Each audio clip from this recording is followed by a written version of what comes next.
Good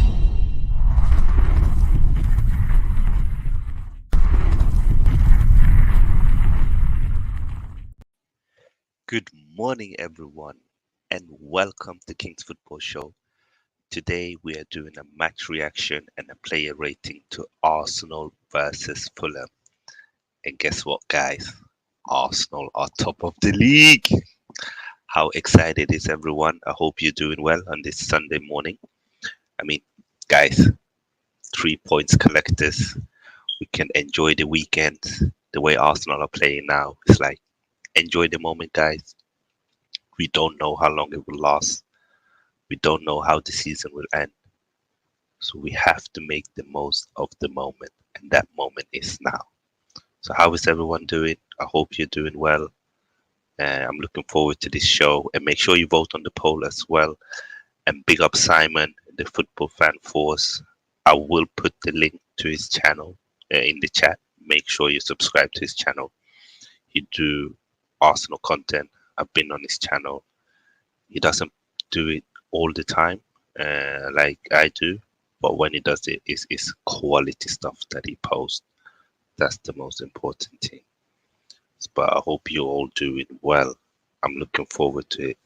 Oh, we got Manny in the building. I'm gonna put the link into the stream, Manny, if you want to join. That would be great. There it is. Of course, man, you're always welcome to my channel.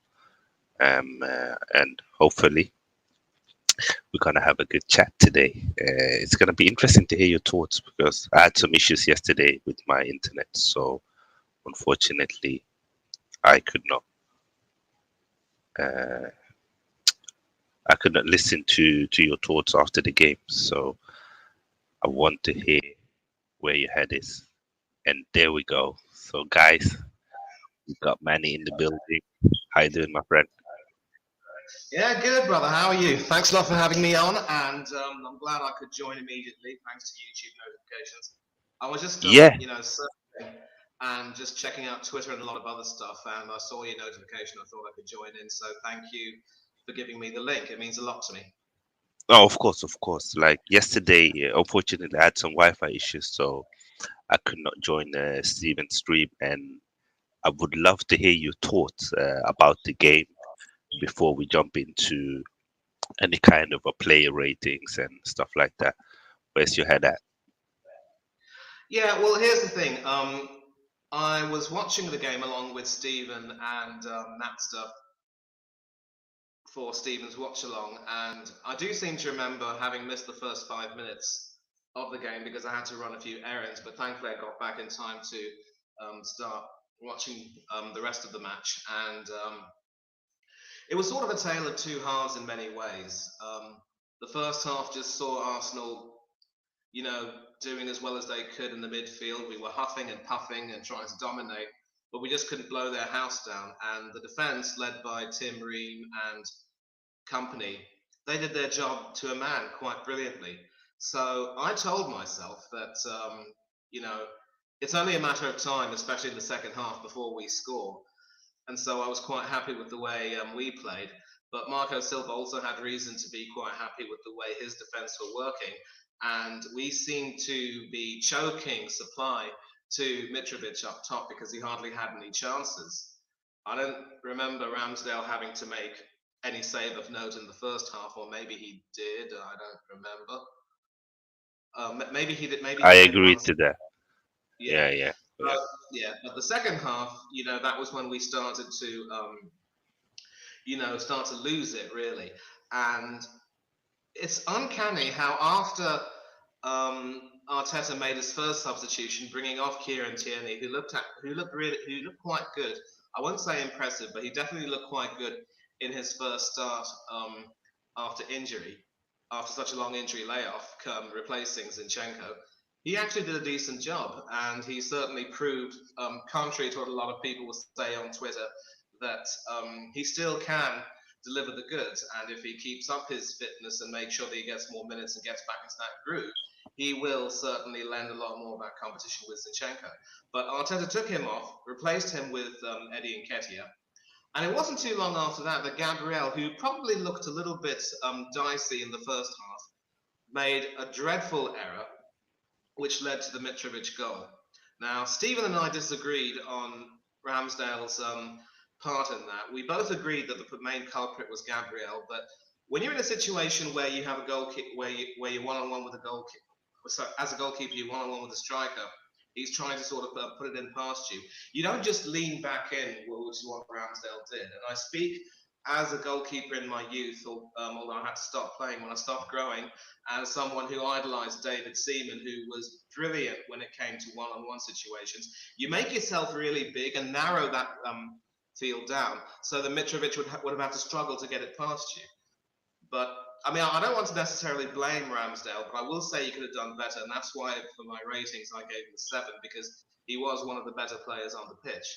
But Gabriel was completely culpable there, and we seem to, instead of developing that patience and that willingness to try and continue to sustain that pressure, but also make sure that we keep like ourselves. It was as if we lost our heads. And we needed that stroke of luck when Odeegard had that strike, which took that deflection and put it past our former keeper, who up until that point had what must be said was a very impressive game. So that got us to 1-1. We still kept relentlessly attacking. And there is a school of thought that when Nketiah came on, he livened up the game. But some of the chances that he had and he missed, I mean, if you had been on that stream site, you would have seen Mr. Featley lose his marbles. I I mean, wasn't there, but I can imagine. But for me, I don't know if you agree with this. I think with centre forward, especially, is that if they don't play a lot, they are not uh-huh. sharp. And we've seen that with Eddie, that last season is the perfect example.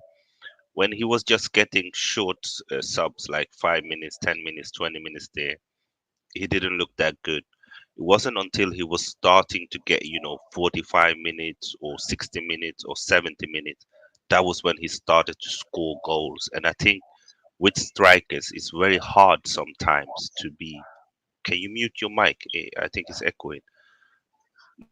I'm Thank gonna you. tr- what I'm going to do is I'm going to try and change the volume in the meantime because, Yeah, yeah, look, the volume yeah. is still at 25.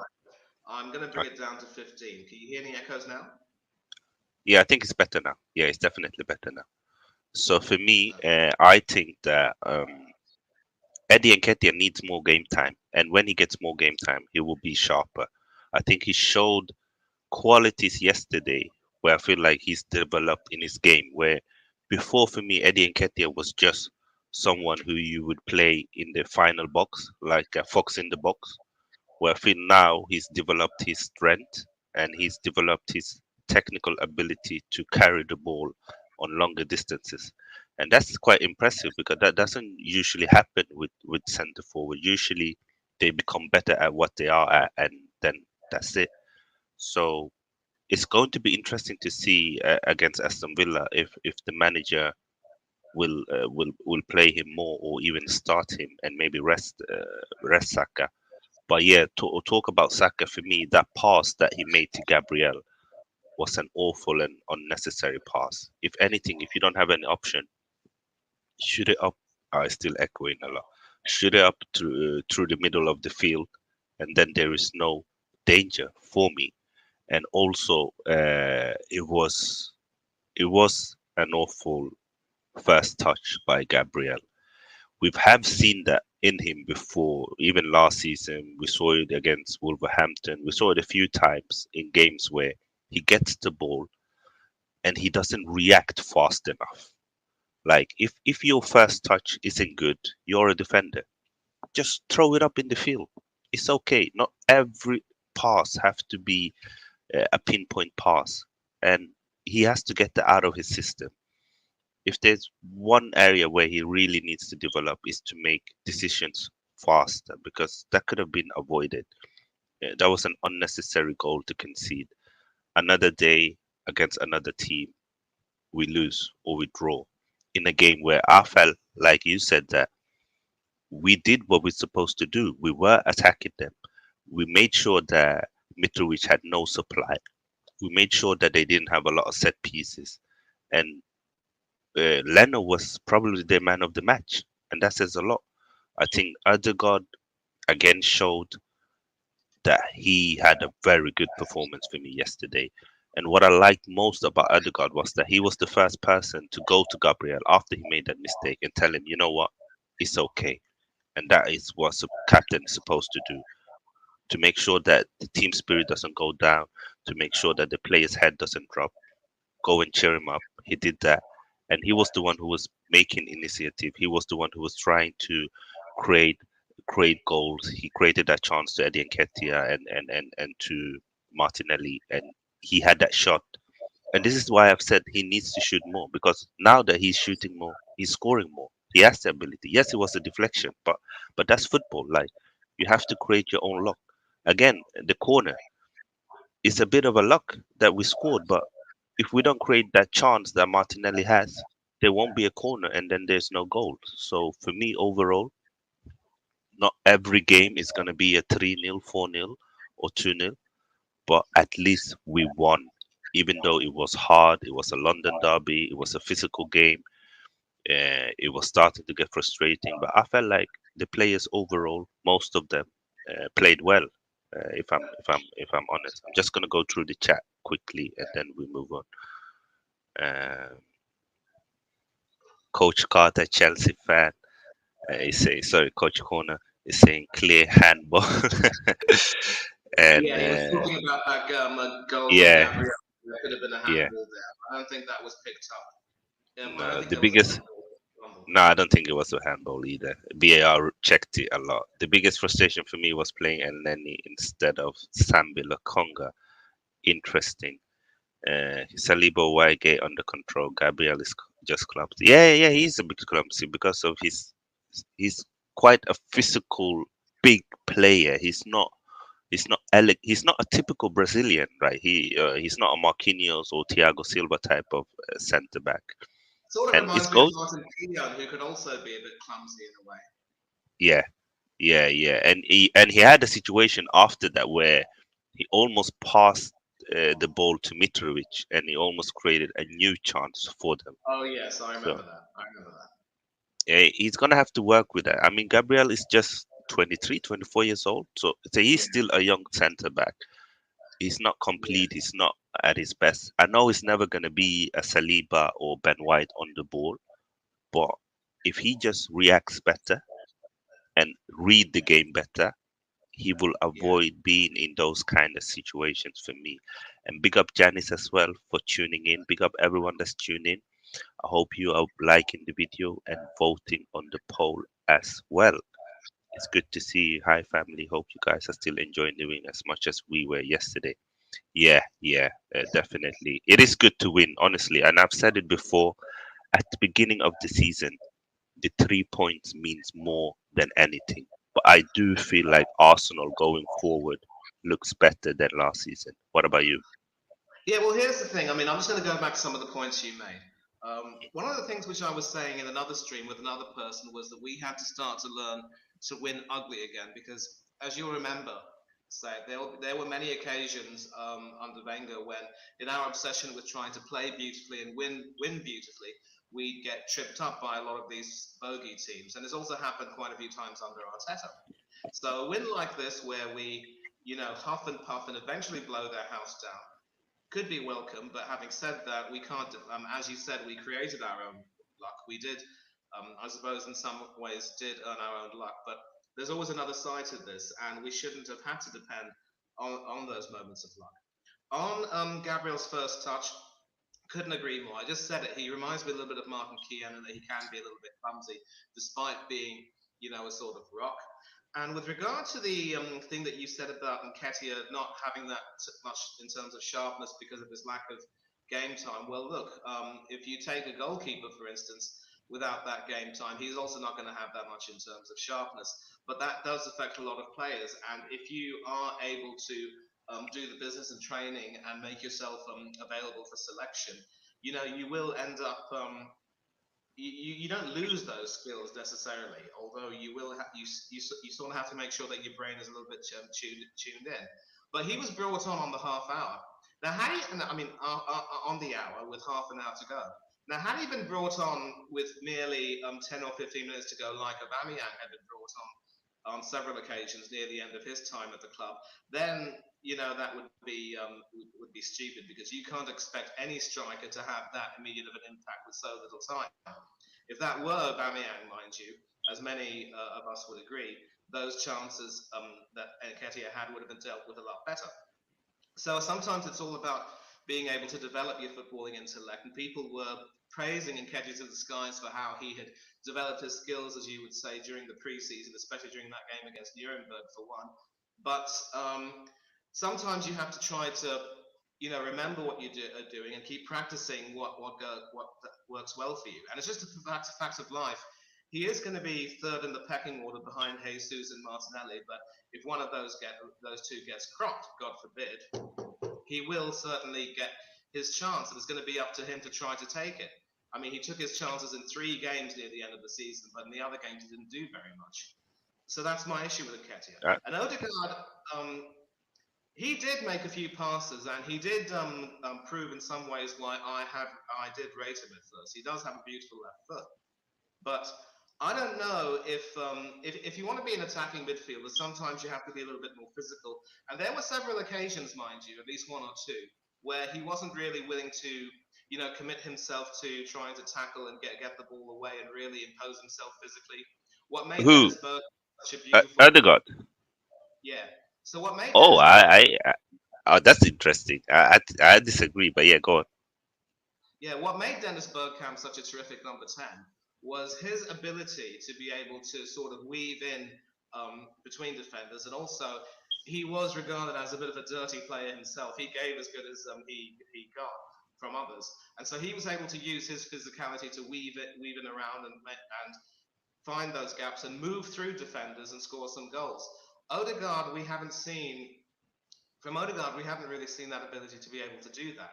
And many of the fans in the chat with Stephen were crying out for Emil Smith Rowe to be given some game time. And so when Holding was brought on, and at the end, you could see the look on ESR's face. It said it all. Now, of course, it's only 4 games overall. You think he will get some chances to assert himself. He is, of course, also coming back from an injury just like Tierney.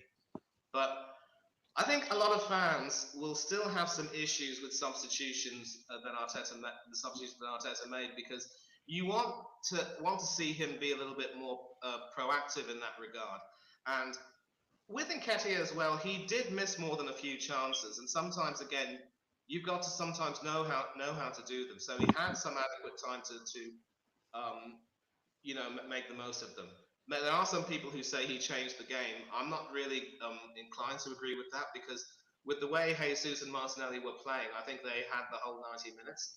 They were also affecting a lot of change. So bringing on Nketiah, I don't believe really made that much in terms of difference. But again, we can agree to disagree. Yeah, yeah. I mean, football is a game of opinion. I'm just gonna react to the few points that you made there. For me, Odegaard was fantastic for me yesterday. And I'm just gonna say this. I do think we do this too much as Arsenal fans, where we compare current players to the players in the past. And I don't think it's fair to the players in the past, and I don't think it's fair to the current players, because it was two different eras of football, and we've been blessed with having some of the best players in the game of football ever, not just for Arsenal, not just for Premier League. I'm talking ever. When you talk about your Thierry Henry, you compare him to any striker in the world. When you do the same with Dennis Bergkamp, you can do the same to any number 10. Vieira, the same thing. Any centre midfielder, you can put him up there. So I don't really like to compare current players to past players, but I do think that Odegaard, he had a few good occasions where he was very physical and he won the ball just before we scored the goal when we were 1-0 down. And I felt like he was really, like yesterday, I felt he showed a lot of leadership characters.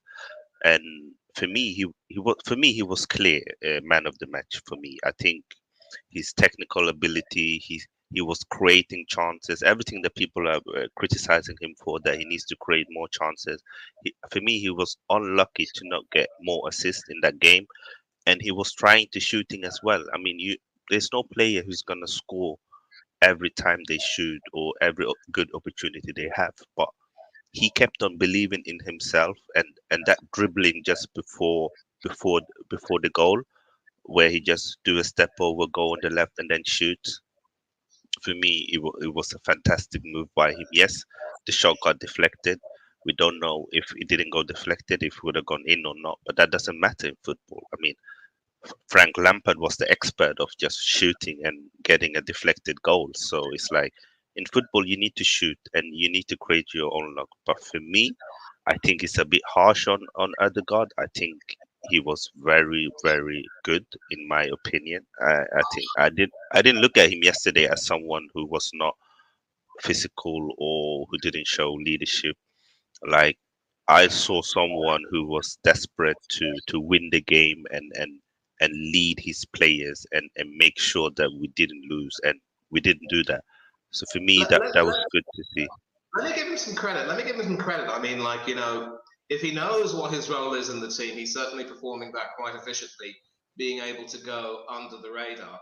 And so as you said, like if you shoot, I think it was Wayne Gretzky who said you miss 100% of the shots that you don't take. So sometimes you've got to shoot a little bit more. And maybe, I mean, if he were to shoot a bit more, if he just says, there are occasions, say, when he might just think, I can't really release my foot because I'm not in the best of positions, and we know that he's incorrigibly left-footed, so he can't Yeah. shoot with his right foot for toffee. So sometimes on occasions, you just have to just say, to heck with it, let me put my leg into it, and we'll see what happens. And if he does that a bit more, then, as you say, that could be good. You compare him to Lampard over there. You could say he's a left-footed Lampard, if you will, although Lampard is certainly a lot bigger and stronger than he is. But No, I'm look, not the player Lampard. More that Lampard liked to shoot a lot, and not I every get that. shot was. I Yeah, get that's that. the only thing. As I said And before, I don't he really. had a World Cup goal taken away from him. We all remember that. But yeah, listen, I've always rated Odegaard as someone who had some talent and had some ability. And if, as you say, he has this sort of a role given to him where he just works and sort of niggles and tries to, thread passes through and sort of go under the radar and then show up when you least expect him, then I can certainly give him credit and say that yes, he's performing that role effectively. I guess the biggest frustration is that sometimes you don't really see him. Uh, I think there was a similar frustration with Mesut Ozil when he dropped deep and was absent, and then suddenly he'd pop up a little bit and provide a moment of quality. Sorry about that. He reminded me in a way. Reminds me in a way of Graham Chapman from Monty Python. He'd sit there smoking his pipe, saying nothing, and then when the other five peak members of that group were coming up with a sketch, Chapman would chime in and provide that one bit of brilliance that would turn that sketch into something really, really funny. May he rest in peace. Yeah, my But last point on Odegaard before we move on to this question is that I feel like yesterday and the game against Bournemouth, not because he scored, because I always say this, Odegaard will not score in every game. He is not a centre forward. He won't. But I feel like he had an impact on the game almost throughout the whole game.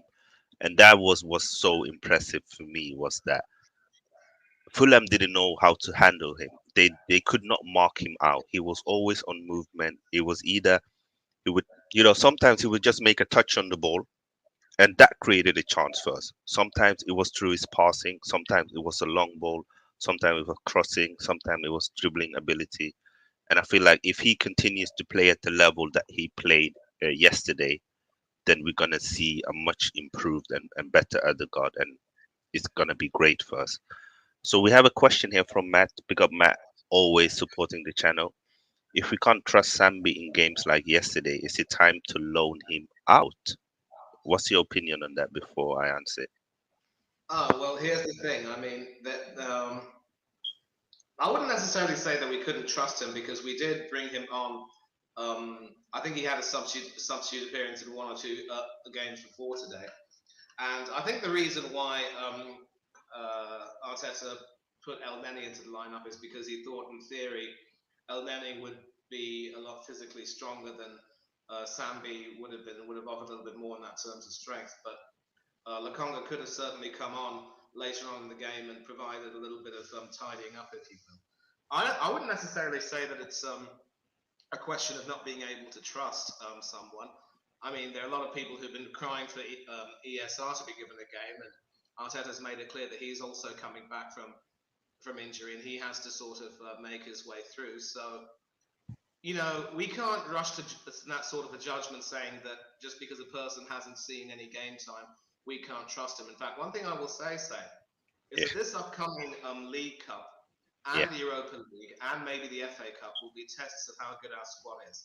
And we saw with the unfortunate case of Runason that our squad at that time wasn't really good, wouldn't be good enough to cope.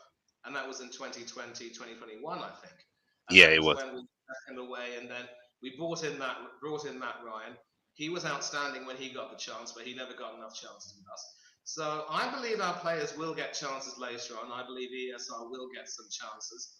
Whether he will actually replace Odegaard and or at least compete for his position in the team, it remains to be seen. But a lot of people have made it very clear that they'd like to see ESR in, and they're making a big deal about another Hale End boy being given the short end of the stick.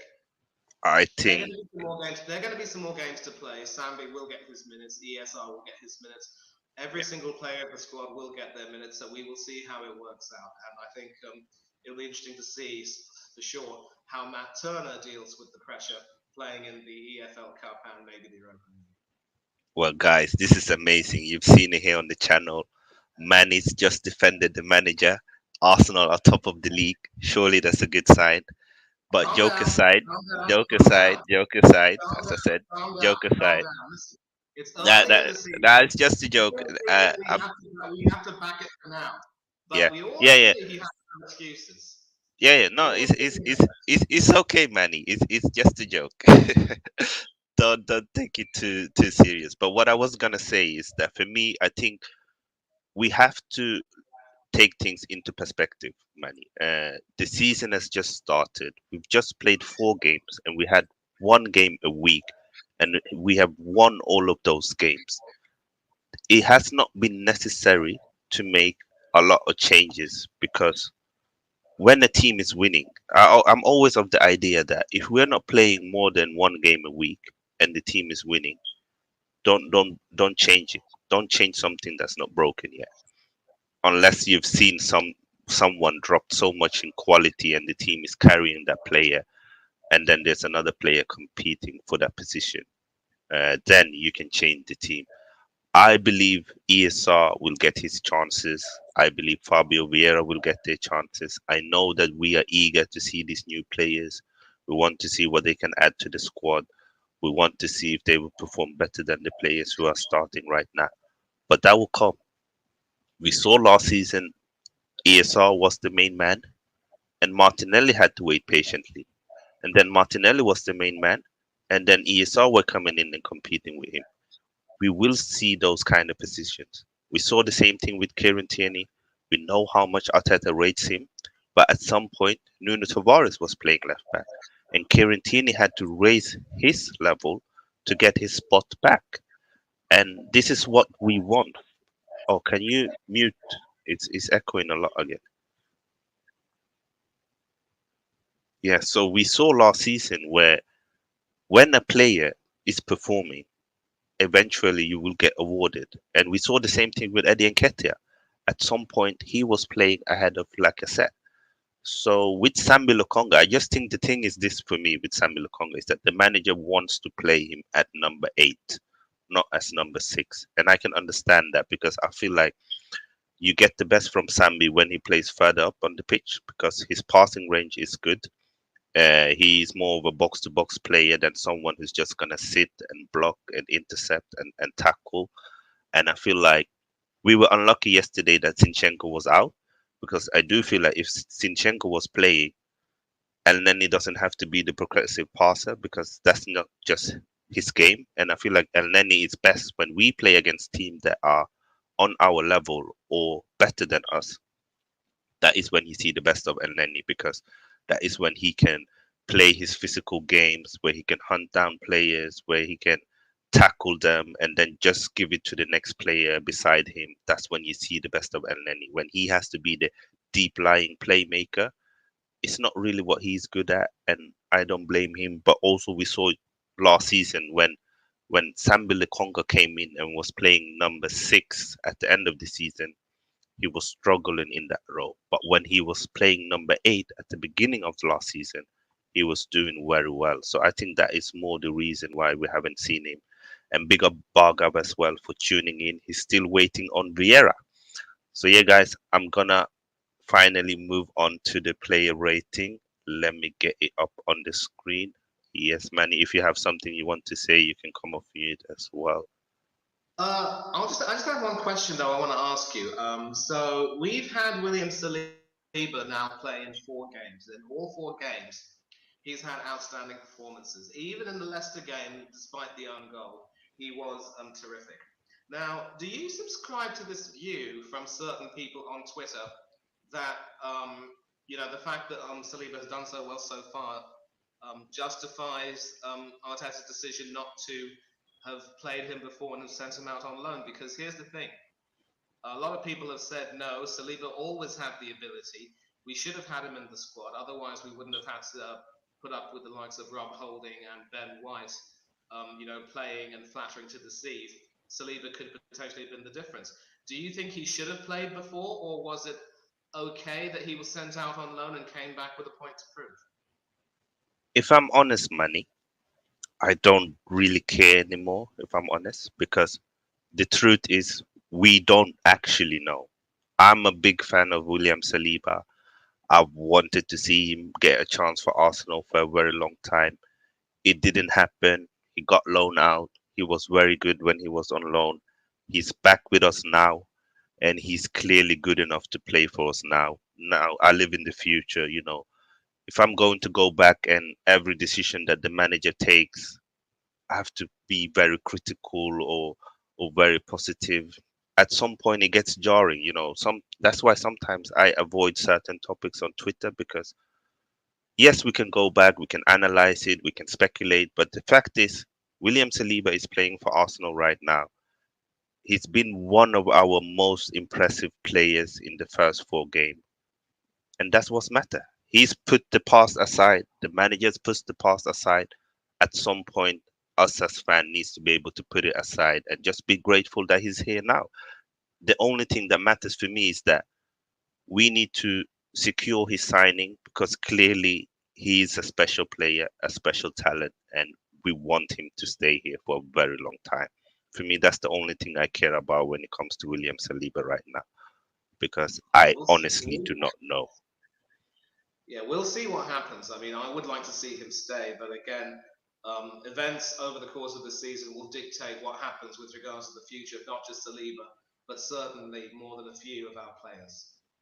Yeah, yeah. I mean, we will see. I mean, the club and the manager seems confident, and we've seen that before in situations that looks very sticky, like with Balogun, with Eddie, with Martinelli, where people have speculated that they are not going to sign a new contract, that they will leave us. They've managed to do that. So clearly, the club seems to have a good relationship with the players and the players' representative. So I I'm confident that he will sign, but I'm also aware of until we've actually seen that announcement, we just have to wait and see because nothing is 100%. But I'm confident that William Saliba and Bukayo Saka will sign new contracts. And from what I've heard, Gabriel and Martinelli as well, the club are trying to tie them down to new extensions as well. So it's interesting. It's interesting.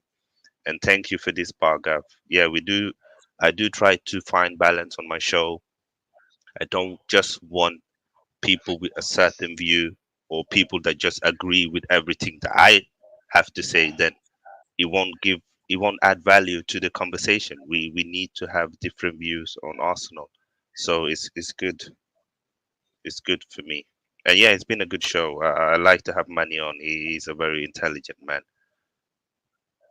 Yeah, yeah, he's doing very well, Balogun. He scored 3 in 3. Another player that for me needed to get game time, and he's getting game time. So it's going to be interesting. But let's jump on to the player rating. Otherwise, we'll be here forever. I'll start with Ramsdale, and then I'll give you the next player. You can obviously comment. For me, Ramsdale, I know you gave him an 7. I'm going to give him an 8. I think he was very good yesterday when he needed to come on his area in the air. He came on and took a lot of crosses in the air, and I think that's why Mitrovic did not have a good game. I think he made 2 or 3 elite saves that kept us in the game, and his distribution was on point. It was good to see Ramsdale not have one shaky moment in the game, because we've seen at the beginning of the season where he's been good, but he's had 1 or 2 shaky moments in every game. So it was good to see him not having any shaky moments, and it was good to see Ramsdale at his best again, because I do believe he's a quality keeper. He's a very young keeper, and I'm glad that he's playing for us right now. And any thoughts on that before we move on to Kieran Tierney? Well, I gave him a 7 yesterday, but I do agree with a lot of what you said. So if you wish to give him an 8, then by all means do so. I mean, certainly his decision making, he wasn't really put in a situation where his decision making was really under fire. But as you said, claiming crosses, he certainly improved. He didn't drop any. So an 8, I would give him a 7 personally, but this is your judgment call. If an 8 is what he deserves, then he gets an 8. Thank you, thank you. So Kieran Tierney, what's your So, rating on KT? oh, Tierney, that's an interesting one. Let me see. So when I was on that channel, I mean that stream with Stephen and Napster, I thought, he actually looked really, really tidy for me. And there were some people who were complaining about how he wasn't really as dynamic as he used to be. But I mean, cut the bloke some slack. He was coming off after a very long injury layoff, and he was eased into sort of thrust into a starting role today. Arteta obviously wanted to ease him in as more of a replacement for Zinchenko, but with the Ukrainians suffering an injury, Tierney had to come on. But he acquitted himself very well before he was taken off on the hour. And I certainly don't want to be too generous to him, but he actually put in a really, really, really good shift. And certainly with more game time and more exposure, he will improve. He will get his fitness back. I would like to give him maybe a 6, because I think 7, as much as I would like to give it to him, it would be too generous. So a 6 would be for me. But wait, if 6 is an average before, I mean, I know on your scale a 6 might be an 2, 3, 4, 5, 6. A 6 really doesn't do him much justice, but he only played for 60 minutes. He looked tidy. I think he gets a 6 for me, but it should really be better than the 6. I'd have it at a 6.5. Yeah, I had him as a 6. I think that what people need to understand is that he's been missing a lot of football the past 6 months. He missed a lot uh, on the later part of the season last season, and he did not participate in, I think, in many preseason games. So he's obviously not going to be up to speed yet. And also, we have changed the way we play football with the left back with Zinchenko. So it's gonna take time for us to see the best of KT. But overall, it was a steady performance from him. He wasn't amazing, but he wasn't poor. I think what he showed yesterday is that he's still good on one-on-one defending, which is good to see, because in certain games those qualities will be more needed than the qualities going forward. So yeah, I think 6.5. I don't have Oh, zero point yes. 0.5 ratings, but yeah, I think he's in that bracket for me. So This one is probably the hardest one to rate, Yeah, and I that mean, is I gave him Gabriel. a Yeah. yeah. I mean, I gave Tierney a 7 yesterday on Steven's show, but I think on reflection, I might have to put it back to a 6.5, and now a 6. Gabriel again. Look, I am going to resist. You want to go ahead? Huh? Yeah, I'll give Gabriel, No, I but mean, like, see, obviously, oh, uh, no, no, go ahead. It's your turn. no, I was gonna say Gabriel for me is the hardest player to rate because I do think that before he made his mistake, I think he had a very good game. I think after he made his mistake, he had one more shaky moment with his passing or dribbling or whatever you're gonna call it.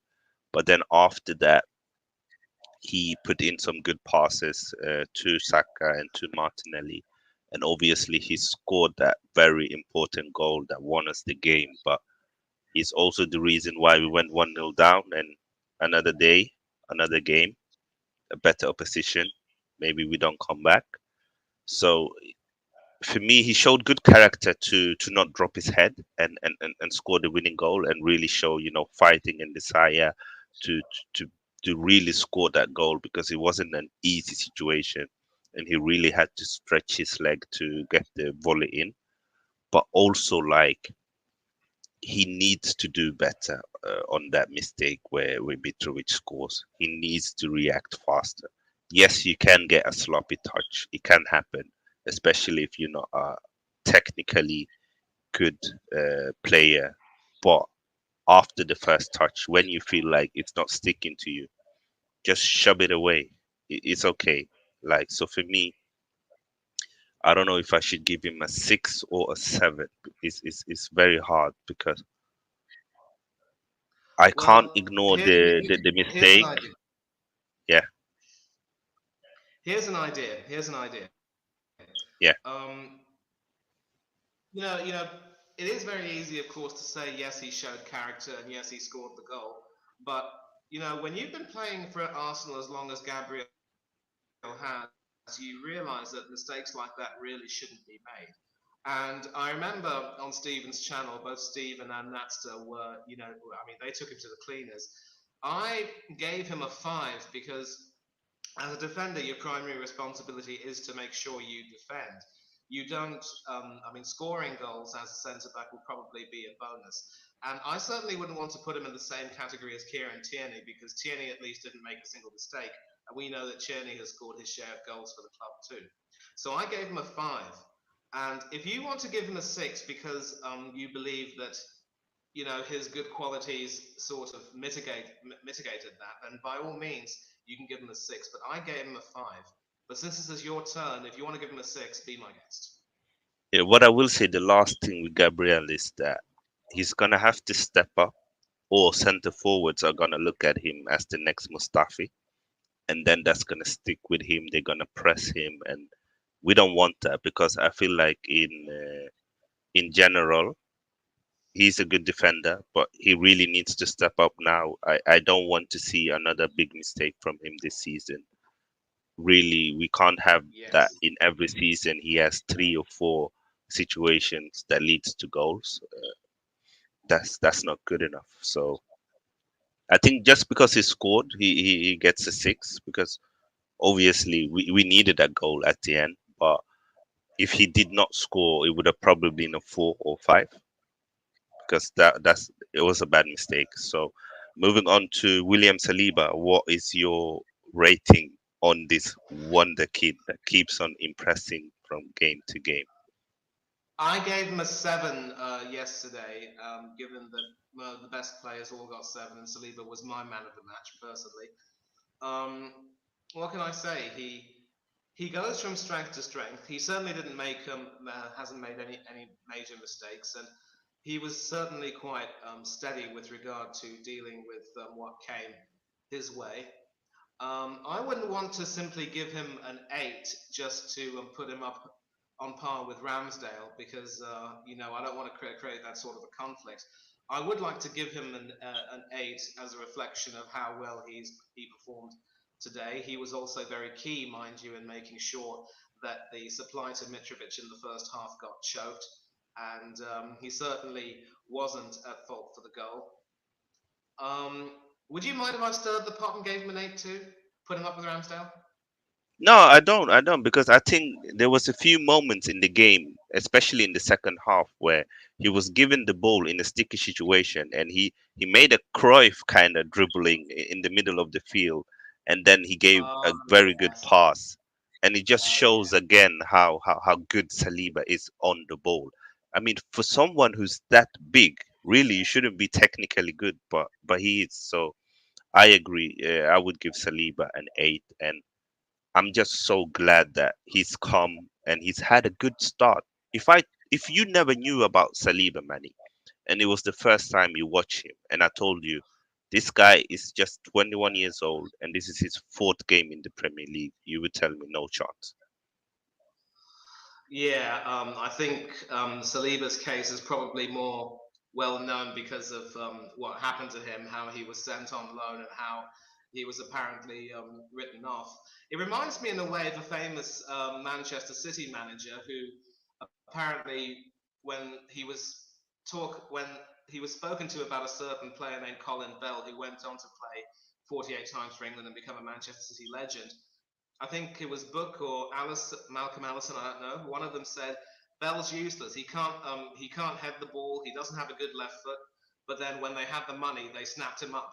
So it's like maybe you sort of want to temper expectations about a player or some hype about a player by saying he might not be ready, and then just when you think he is, you think it's time you bring him back in. I don't agree with what Arteta did though, because Saliba at one point was rated ahead of Wesley Fofana, and Fofana was getting game time at Leicester. Now he's moved to Chelsea. So, if you don't throw your youngsters in, your players in, you'll never know how good they are. And Saliba definitely was worthy of being given a chance, especially ahead of whom we had. But as you say, we can't talk about the past. We have to look at the future. And I knew about about the promise that Saliba had. I knew that he wasn't given his chance before, but now that he's here, let's just enjoy it, as you would say. Yeah, yeah, yeah. I can just echo that. Like for me now, like a lot of things happened in the past. The manager was new. He had a decision that he had to make that wasn't the easiest one. But at the end of the day, Saliba is here now. He looks so happy. He's playing so well, as Whispered is saying here as well. Saliba like a pure Bentley or Rolls Royce. I agree, and I hope all is well with you and the family. And send my regards to Mr. Whispered as well. But yeah, moving on to Ben White, which is it's gonna be interesting to see what you have to say. But for me, Ben White, he had a good game, and what was interesting for me in this game was that in the second half, Ben White was actually going forward a lot, and we saw Ben White dribbling, which we have not seen him do a lot. We've seen him carrying the ball, but Ben White dribbling, that's something that we've not really been blessed with from his side when he's played right back. And I feel like the more he's playing right back now, the more comfortable he's getting, and he's more, he likes to take more initiative now than maybe in the first one or two games, which is good to see that he's getting more comfortable and he's looking better. That's what we want at the end of the day. We want the players to develop and become better. What's your thoughts about him before I put the ratings? Well, here's the thing with Ben White. I still firmly believe that when it comes to him, he is a square peg in a round hole, a centre back who has now been forced to play right back due to our circumstances. And with Tomiyasu being brought on near the end, it is a sign that he's coming back to full fitness. And I would say that if Tomiyasu is brought back, then it can only be better. It could also be potentially better for Bukayo Saka as well, if we're going to insist on sticking him on the right wing. Um, the thing about Ben White is that he was getting a little bit forward, but there were several points in the game where I thought he wasn't able to deal with attacks very well enough. He did commit a couple of needless fouls. I believe he also did get a booking in that game. And when it came to the goal in question, he was also nowhere to be seen. It was Odegaard who was the one who passed it to who was trying to sort of run back, and I mean that was He before the took the midfielder. throw in. He took the throw in and gave it to Saka, if I'm not wrong, and Saka Okay, passed it to yeah, yeah. Gabriel. But then Ben White was nowhere to be seen, and again, you really don't want to have a situation where because he's trying to overlap a little bit too much, but when it comes to being caught on a break, he was also nowhere to be seen, and there were several attacks down the left for where he was also nowhere to be seen, and Stephen again was tearing his hair out. I firmly believe that yes, it's fine if you want to overlap occasionally, but you also don't want to be in a situation where you end up getting caught out a lot, and he still doesn't deal with the ball at all well in the way that a Saliba does. So I actually didn't really rate him too highly. Neither, of course, did Stephen or Nasta for that matter. I actually gave him a five because I thought he should Wow. have done better for a lot of things. But I do like the way you seem to see a lot in him. But when you have a situation where he's not able to really adapt his natural position, there are some occasions where he sometimes has to be covered by Saliba as well, and also Saka might have to look over his shoulder. He may be starting to get forward a lot more, but you just know that White is always capable of some, poor tackle or whatever, or getting caught out down the left. So I didn't rate him highly. I gave him a five. I'd Ooh. be willing to compromise with you and maybe give him a six, but that's really as high as I can possibly Okay, fair play, fair play. I mean, for me, I can echo this comment. I thought from Whispered saying, thought Ben White had his best game in that position, but I don't think that he's a natural position, so I'd probably prefer Tommy in that position. And I do think that eventually Tomiyasu will get the right back spot back again. I do think so, but I feel more comfortable now when Ben White is playing. I'm not that worried. And one thing that I do feel is good is that Ben White has had yellow cards quite early in most of his game as right back, but after the yellow card, he seems to step up and he seems to take better decisions. So, you know, where we had before, where players get a yellow card, you get worried if they're gonna get sent off. You know, because we had so many red cards in the past from a lot of our players, but he's not done that. So I think that's good. Obviously, he's not a natural right back, and he's a centre back that's playing right back right now. Even though it's a more inverted role, even though it's different from how someone like a Trent or Cancelo is playing right back. We don't have that kind of a right back really in the squad, but I do like that he's trying to take more initiative and he's playing better. But I think overall, Tomiyasu, either against, I would play Ben White against Villa and then I would play Tomiyasu probably against Man United. I don't know how you feel about cool. that, but yeah, That's a big I give him a call. six. That's a big call. That's a big call. Maybe if Ben White were to play in some of the EFL Cup games or the Europa League games in his position, he can sort of develop a bit better as a centre back. So at least we can have an option. I mean, that level of competition again once Tomiyasu is fit, and hopefully once we get a right back before the window closes, we should be fine. We could have gotten Aaron Hickey or Jed Spence, and we let them go to other clubs, and that really has made me tear my hair out. Now we could lose Paqueta to West Ham. Christ alive. Yes, yes. So moving on to Mohamed El Neni. What's your view on his game? Let's see how much I gave him. Yeah, You because know, I'm I going felt to. like yeah, No, no, go ahead, go ahead. You say what you want to say. I felt like El Neni. This was, as I said before, this is not the game where El Neni will shine because he's asked to do stuff that he's literally not good at. And in these games, in these games you miss Thomas Partey because if Partey plays yesterday, we get more passes into the final third. We get more passes that are breaking the line. We got more progressive carryings from the number six. That's not what Elneny is good at.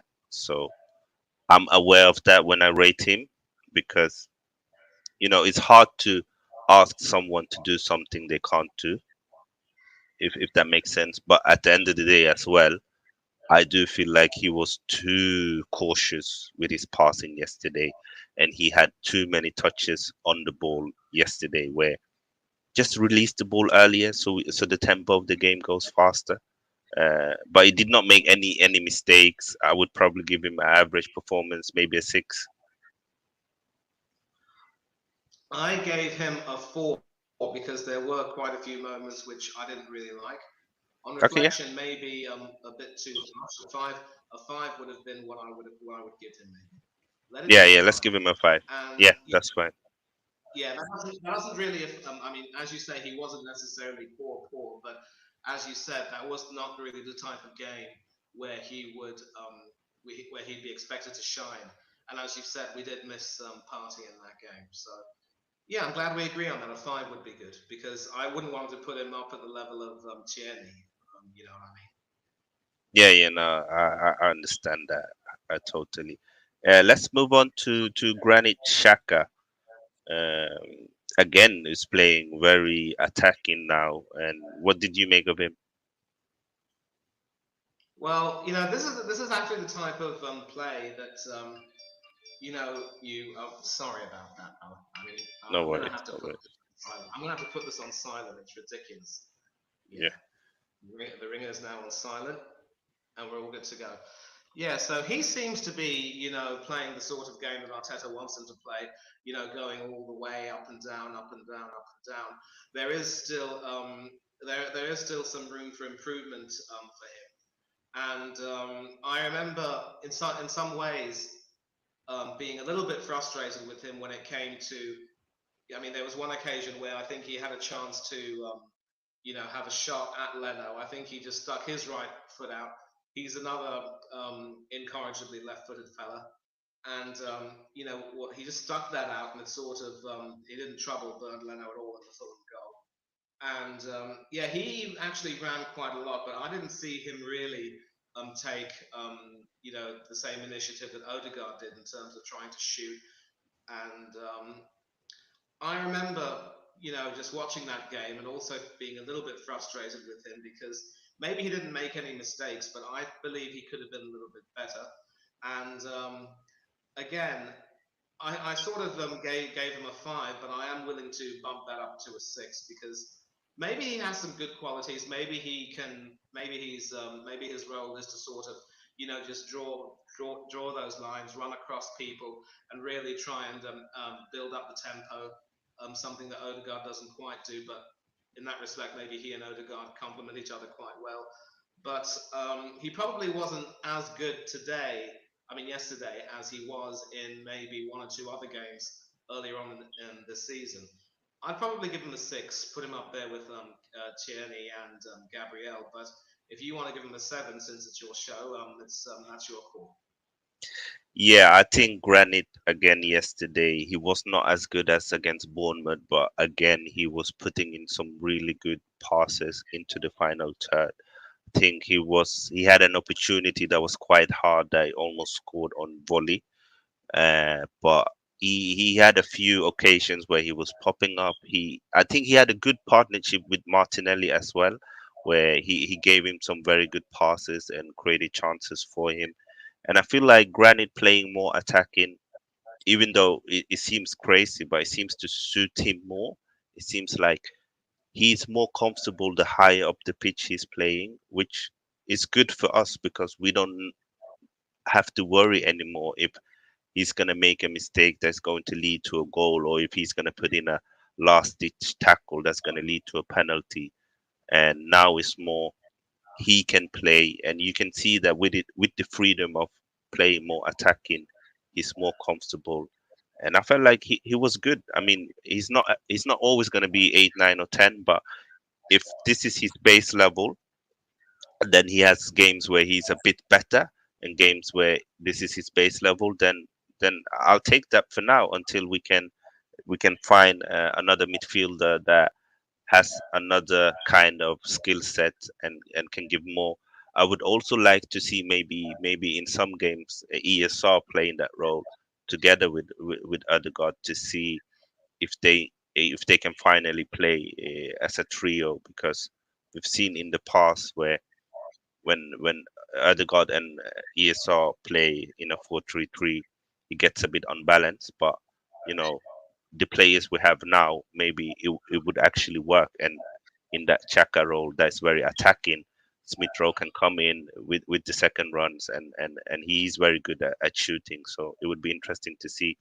And big up to everyone that's tuning in. I see some new faces today. It's good to see. Big up, Ivan. I hope you're well. Thank you for tuning in. Really, if you guys don't tune in, there's no show for us. And Luke has also put him his player rating. I'm just going to go through them fast. He said Ramsdale 7, White 7, Saliba 7, Gabriel 6, Tierney 6, Eleni 7, Odegaard 9, Shaka 7, Saka 6, Jesus 7, and Martinelli 7. And guys, we got 21 votes on the poll, which is amazing for this show, but only 16 likes. Let's get the likes up to the voting numbers. I know you can do it, guys. I believe in you. So let's do it. So moving on, this is going to be the most interesting rating. For me, Martin Odegaard, man of the match. I think he was the best player on the field. I think he had some very good attacking moments. But as I said as well, I love the fact that when Gabriel made his mistake, he was the first one who was running to him and tell him to cheer up. That's what you want to see from your captain. You want to see them take initiative.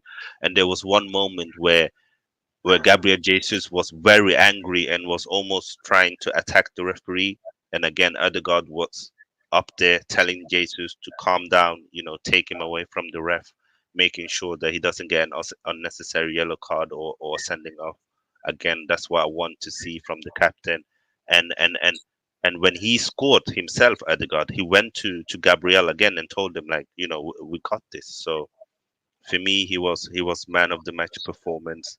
Uh, what about you? I know you weren't as impressed as I was of Odegaard, but I think he was so good. Well, again, let me just offer my views. Okay, we speak, we go back and forth, and then we come to a conclusion. It's like, you know, we're too. It's like in a debate where instead of mudslinging and abuse, we talk Yeah, about things and we come to a conclusion. And I've enjoyed the stream as well, and I hope people who've joined in can also agree on that. I'm going to say this. I've always admired Martin for the qualities that he brings, and I've had some people telling me that he still needs to sort of improve a lot more and make sure that he's a lot more visible in the game. But maybe after listening to you, I think he sort of has a role to sort of go under the radar. And I remember saying that maybe he should continue to be under the radar, only for some people to say no. Mesut Ozil tried to be under the radar, and we never got that much out of him. But at least now I think maybe we can agree that Odegaard is an upgrade on that. He had some good passes, and whenever he took a shot, he dared, he was able to score. But there was also, again, there were some occasions where, rather than try to attack a ball, he sort of he would either back away from a challenge, or he'd sort of be pushed away from it fairly easily because he's not the biggest or the heftiest person on the pitch.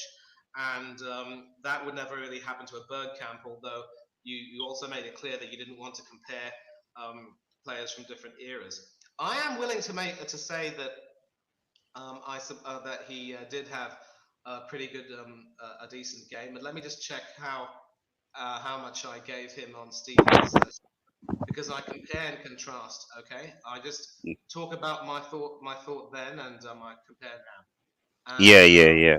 For me, I'm gonna give him a 9, and I'm gonna rewatch the game as well because also saw moments where he would go in and he would press the opposition and he would win the ball back. I'm almost certain that when we scored the equalizer, he was the one who won the ball, who tackled the Fulham player, took the ball, drive it through, pass it to Saka. Saka gave it back to him. He made a step over and then he shot and scored. But I'll look into I that. yeah, listen. On Stephen's show, I gave him a 6, but Wow. again, but again, listen. That was Yeah. because the other two guys were, again, as usual, trashing him. And Yeah. look, again, with regard to talking about the game with you and everything, we come to a compromise. I'm not going to give him a 7 or a 6. No, he would deserve a higher rating. I would possibly want to put him on an 8, maybe an 8.5. But again, it's your call. If you believe that he deserves a 9, he sort of changed the game and had that impact, then okay. Um, I personally would give him an 8, but it's your call. If you think he deserves a 9, go for it. I'll give him a 9 because one of the things that I've been wanting to see from Odegaard is to, now that you are the captain, lead the team. And for me, that was more impressive than anything. And that's why I was looking at him yesterday. How did he react when they scored against us? What did he do? What would he do when we were 1-0 down? And what did he do when we equalized? Was he happy with that, or was he eager to get another goal? And he was. And therefore, I'll give Odegaard a 9. And if he continues to play like this, he's gonna have a very good season. And I think a lot of his critics, if he continues to play like this on a consistent basis, they will eventually as well see the qualities of him. Because I do think that sometimes people have almost, kind of made up their mind that, Odegaard is slow, he's not physical, he's not ESR. They are two very different players, and they have different skill sets. ESR is a ball carrier, a dribbler, who likes to come on second runs and score that goal. Odegaard is more of a deeper lying player now. He's not even a number 10 anymore for us. He plays that number 8 role where he's the one who starts the attacks. He's the one who will give the ball to Jesus or to Martinelli or to Saka. He's the one who tries to create triangles, but it's also now added shooting more to his game, and we just need to see him continue to do that. I think that he's a good player and he's doing well. And guys, listen, as long as we are respectful to each other, it is okay in life to disagree. Uh, we are not here to, as I said, the reason why I bring Manny to the show is because we have different views on Arsenal, and we look at football differently. I could have brought someone who has similar or the same views as I am, and all you would be hearing is the same points and agreeing to each other, and then there would be no debate.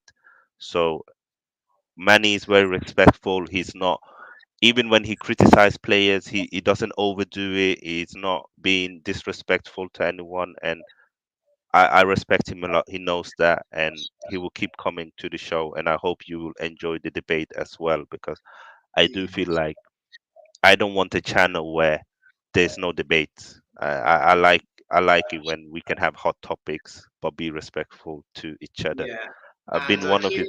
Yeah, and if I can go back to what Kian said, if as I said a few minutes ago, we have our differing opinions, but we're basically united in wanting to see the team improve and the team succeed, and yeah, obviously the players as individuals improve. And if we can do that, and also come to a consensus, which is what I've done with Sayed on more than a few occasions, hopefully you can respect that. Yeah. yeah. Hope, yeah, exactly. So Luke is saying I've been one of his critics, but the last 2 games I think he's been very good. I made him my man of the match twice in a row now. Yeah, yeah. I can just echo that. Um, he was amazing. Man of the match performance. So going on to the substitutions, I think. No, no, we Oh, haven't rated Martinelli and Jesus yet. oh yeah, yeah. Sorry. Good point. Good point. The stream's been so long. I forget. Yeah, Martinelli. What's your view on Martinelli? Martinelli, I thought, had a really a terrific game because people, we Thank you. speak a lot about how Odegaard was asking questions, but Martinelli also, for me, yeah, was doing a lot of running, asking a lot of questions of the Fulham defence. He was one of those people who was consistently doing that. And if you remember in the first half, he had that corner, which, had it dipped a little bit lower, then it yeah, would have certainly given Leno a lot of trouble. And on any yeah, other day, that sort of a corner would have been bundled into the net. So he was yeah, asking a lot of questions. He was certainly performing well. And I am delighted that he is starting ahead of Nketiah, because we talk about showing promise. He is one of those players who has been showing consistent promise ever since he sort of got in. There might have been some occasions where he might have been on and off, but he was also at the time being dropped. But one thing for which I will give Arteta credit is that he took the decision to give Martinelli more first team football. And the best thing about our formation set is that we're so fluid in one respect, we can actually transition a little bit more into a 4-4-2, and yeah, with Martinelli and Jesus up front. So, for me, Martinelli again has continued to prove how important he is to that front line supporting Jesus. And I am tempted to give him an 8. mm, I mean, I gave him a 7 again on yesterday's rating, but the more that I think about it, no, I don't think a 7 or a 6 would do him any justice. I would like to give him an 8, but again, it's up to you what you think about it. We can certainly agree that he should at least get a 7. yeah. I feel like Martinelli. What I like about him is that previously he was a moments player where he could have two or three high class moment of the game, but then he would go missing. Now he's a constant threat all the time. He wants the ball. Like the defenders are terrifying when they play against him because before he was just pace, pace, pace, but now he will dribble, he will pace, he will pass, he will cross, he will shoot. He just, as you said, I have to give credit to Arteta to keep on believing in Martinelli, even though at some part of last season he could go missing. And I feel like this season he's almost gotten a bit under the radar because Gabriel Jesus has been so good. But I think he was amazing yesterday, and I give him an 8 as well. I like what I see from Martinelli. And as I said, just because you don't score a goal and don't get an assist, that doesn't mean that you could not have had a good game as an attacking player. And Yeah, he was that one of the that best. that you said about Martinelli being a moments player, you could almost put that to Odegaard, except in some ways he is also going under the radar for a reason. He is threading some passes, but I'm glad we agree that Martinelli is here to stay. This is the type of person who deserves 100,000 quid a week and the number 14 jersey. But you know what? Number 11 is fine by me. It was worn by Anders Limpar, Mark Overmars, Sylvain Wiltord. He's carrying on the legacy. Yeah, and it was won by one of my all-time favorite players, who was Rivaldo.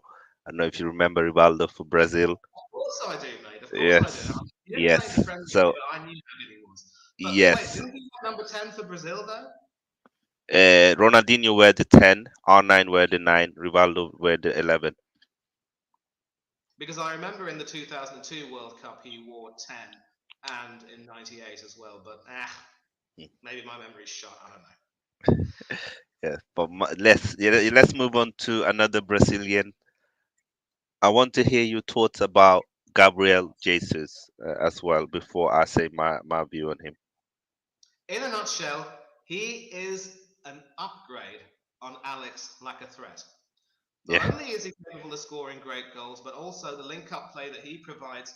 He asks a lot of questions against Bournemouth as well. What a lot of people were saying about him was that he was the one who was asking the questions.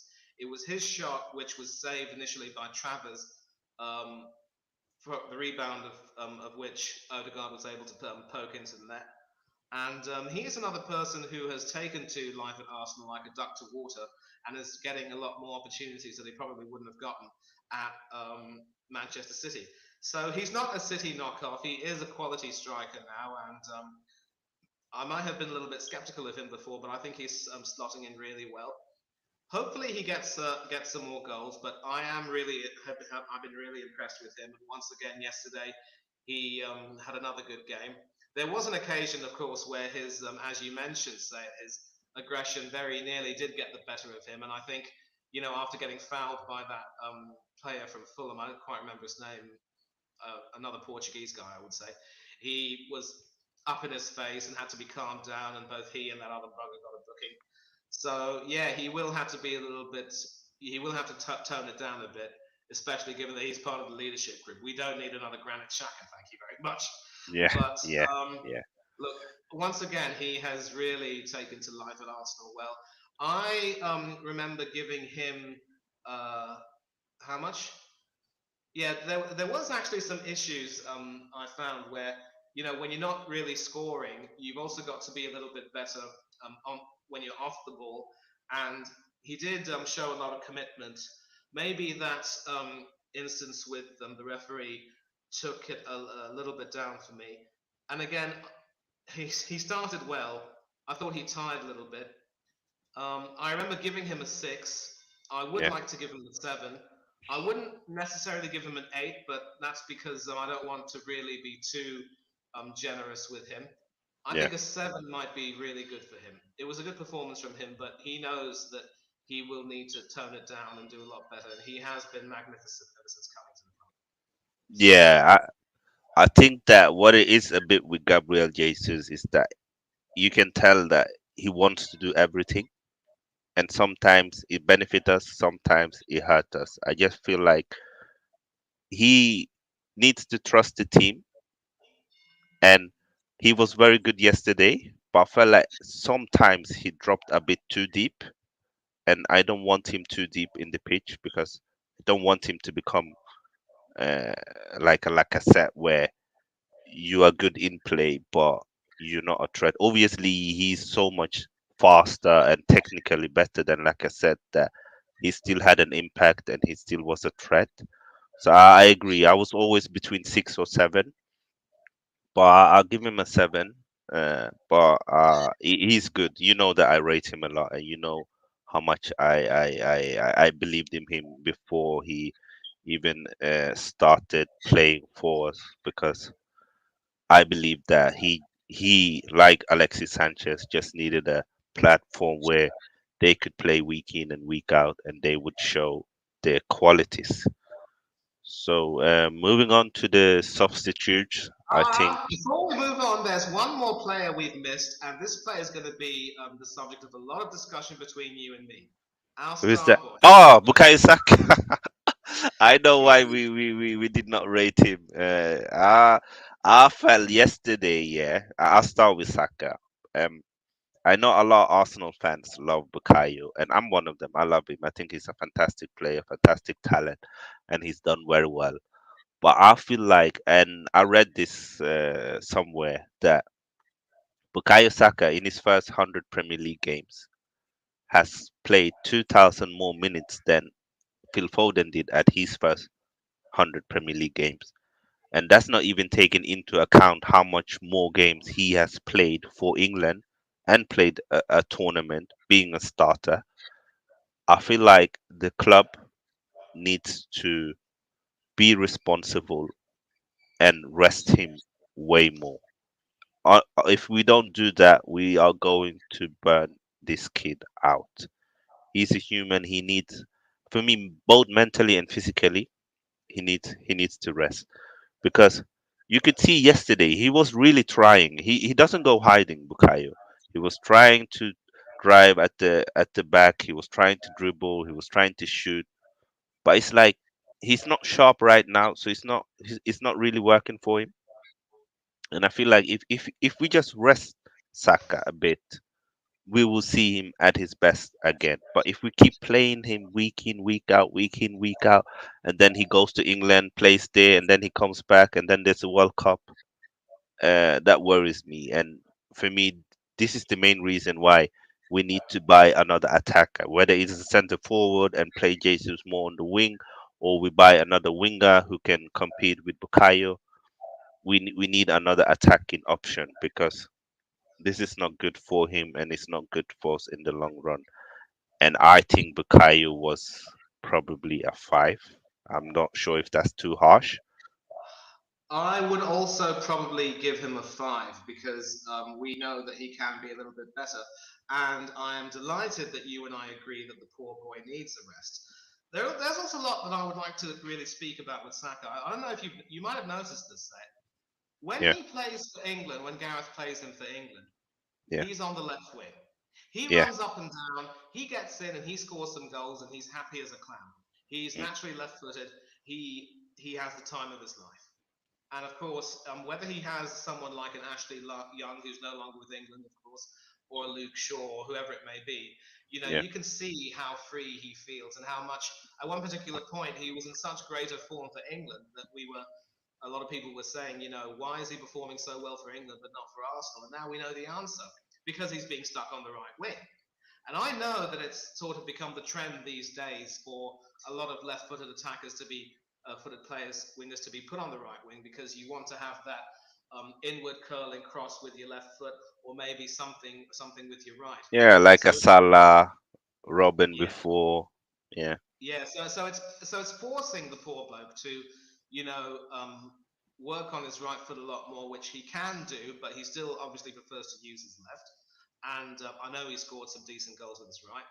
My memory is not that short, but he also has to contend with a situation where he's playing with a makeshift right back in Ben White.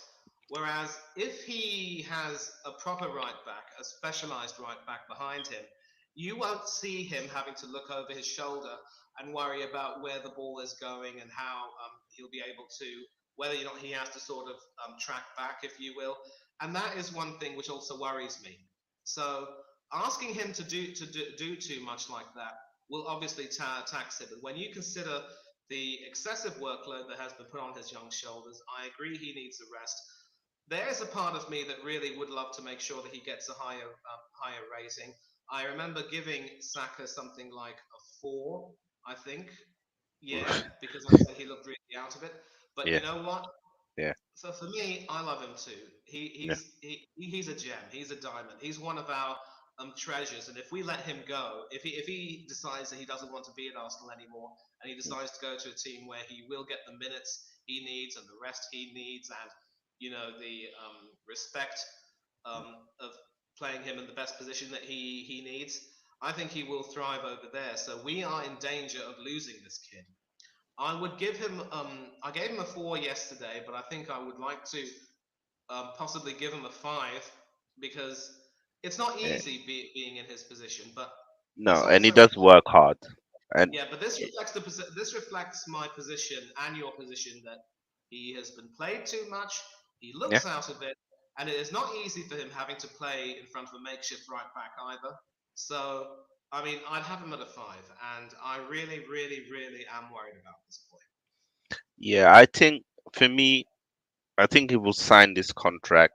I think the next contract is the one we really have to worry about because if we don't start becoming a team who challenge for the title and plays in the Champions League consistently, he's going to want that at some stage in his life. So I feel like if we can provide that for him, he will stay. If we can't, he would want to leave. But for now, I think this contract, because of he plays a lot for England and he plays a lot for Arsenal, and he's an Arsenal graduate, and they're giving him the number seven, and they're probably gonna give him a big pay rise. I think he will stay. I think it's just a matter of time. I think once the transfer window is over, I don't think it will take long before we hear Bukayo Saka sign a new contract. But I need to see a winger come in. I need to see Bukayo rest. Even against Aston Villa, I was saying that I would not mind playing Jesus on the right, Eddie at top, and Martinelli on the left, and rest Saka, and then play him against United, and then rest him in the Europa League, so he get I a would few prefer more days. I would prefer to see a winger coming in because I wouldn't want to be in a situation where we muck our strikers about just because we think they can play on the wing. Because we don't want to have another situation where we, muck our strikers about. We don't need that.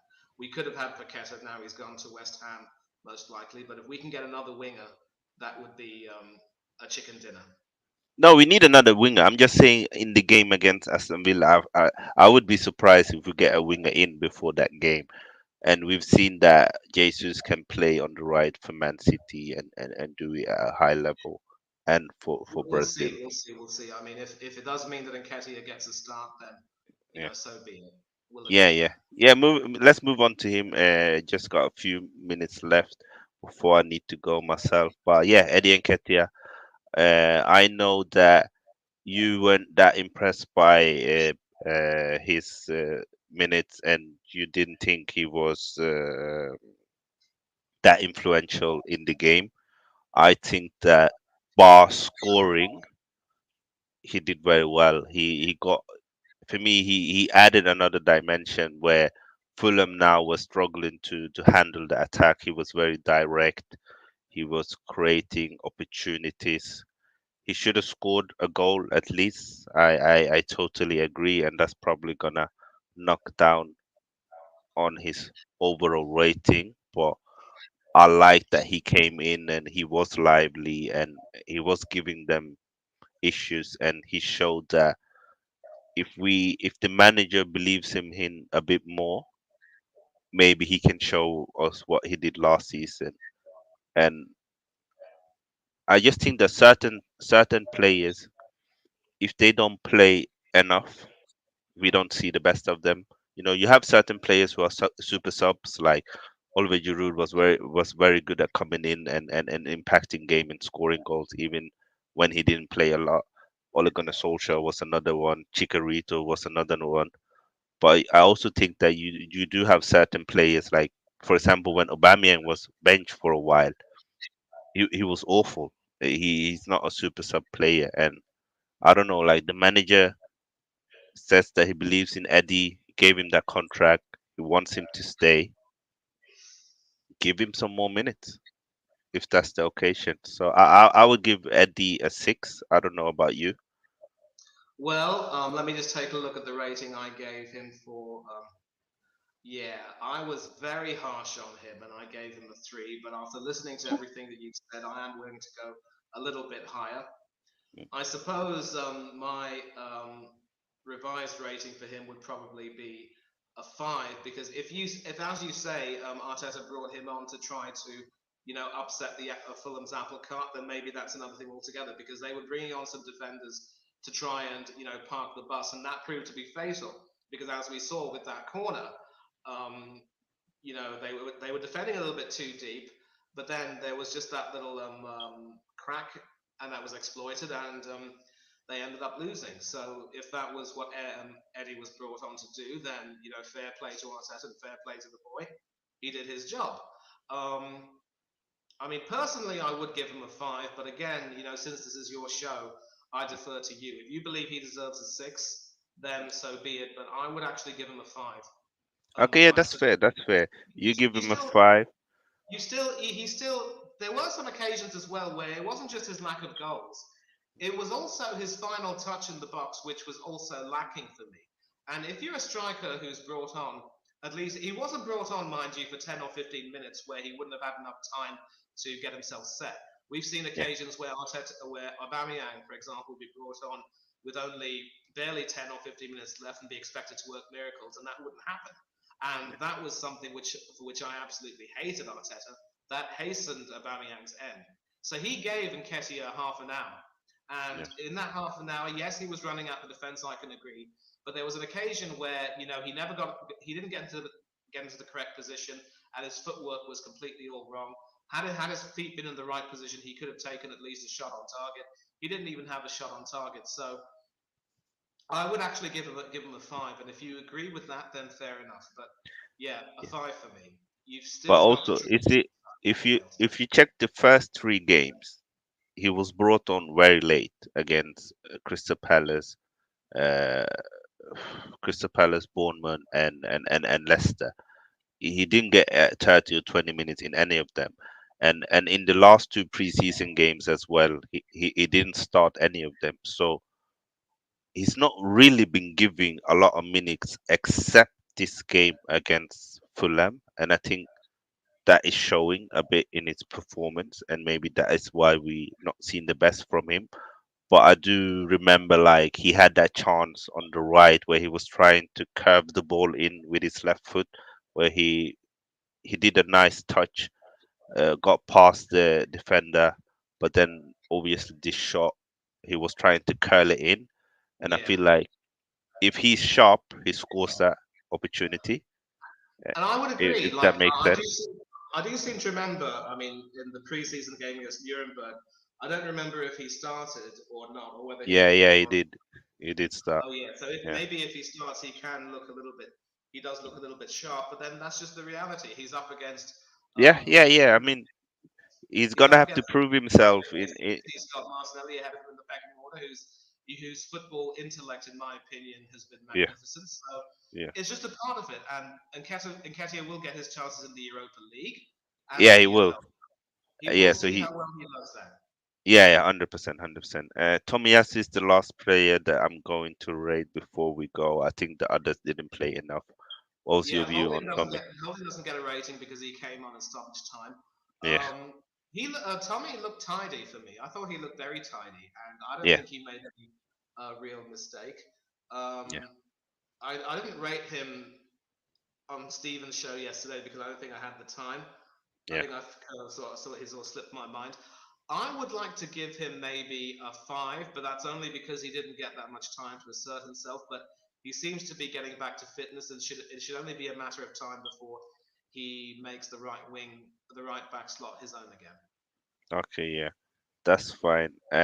I'll give him a 6 because I can only judge him for the minutes that he played, and for those minutes he looked steady. He like you could tell that we've been missing him, and once Give him a he's up 6. to speed, Let him get a 6.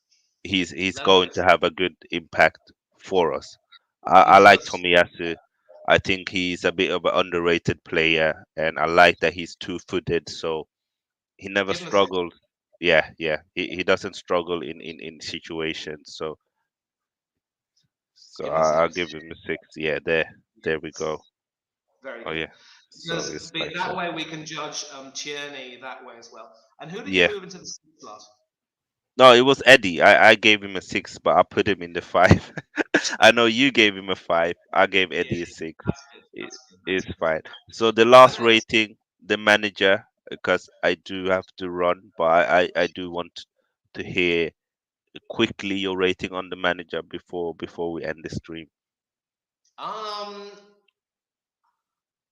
I remember rating him a 4, but again, I'm willing to keep an open mind and revise that. Mm. I probably would give him a 7 or an Yeah, 8. yeah, because I do think that we played good enough to win the game. It was a mistake from Gabriel, which was not on the manager, and overall he made an early substitute for once, which we both been critical of him that he doesn't make early substitutes, which he did, and eventually we kept on attacking and we won the game, and he changed the formation as well, taking out Tierney, putting in an attacking player, which was brave. It could have cost us, it could have unbalanced the team. Fulham could have taken over and counter attacking, but it worked out. We won. It was a London derby. It's 4 out of 4 wins. I think it's And fair that's to what give him a 7. kind of worried me because when he took off Tierney, who was more of a specialist left back, I just wonder who slotted back into that position. Was it Xhaka or someone else? It was we will keep on shifting. So first Martinelli was the left wing back, then it was Saka, and then at the end it was Shaka. So we didn't have one left back. We- But I understand why he did it. If Laka had been here, he would have come in. Shaka, Saka, Laka, Yeah, yeah, Dombey. yeah, yeah. Yeah. So but but yeah, Manny, very quickly, thank you for coming into this show. Tell you're people most where they welcome. can I'm find glad. you. Yeah. First of all, let me just say that if the stream went on longer than expected because of my rambling, I do apologise, but I No wanted to worries. get. But we did have a wonderful discussion, and I'm really glad that you brought me on. You can find me on Twitter. The ID is Tangadore1981. That's my surname and my year of birth. And if you want a closer connection with me, you can catch me on Instagram, which is Manny Thangadurai 1981. That's my full name and my year of birth.